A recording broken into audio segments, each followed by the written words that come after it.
আমি জানতাম তোকে কখনোই পাবো না, বাট স্টিল আমি তোকে ভালোবেসেছি।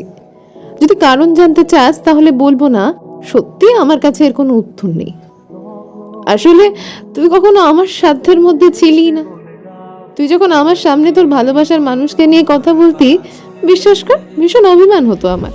কিন্তু পরক্ষণেই মনে পড়তো তোকে নিয়ে অভিমান করার অধিকার অন্তত আমার নেই। কারণ এই অভিমান ভাঙাতে আর যাই হোক তুই কখনো আসবি না। এই একতরফা ভালোবাসায় অভিমান করে বসে থাকা মানে বোকামি ছাড়া আর কিছুই নয়।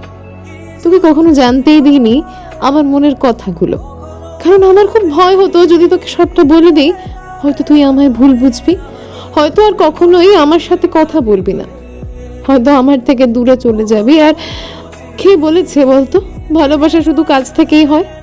ভালোবাসতে দুজনের প্রয়োজন হয়। আমি তো আজও তোকে একতরফা ভাবে ভালোবেসে যাচ্ছি, আর হয়তো এই একতরফা ভালোবাসা সারা জীবন তোর জন্য থেকে যাবে।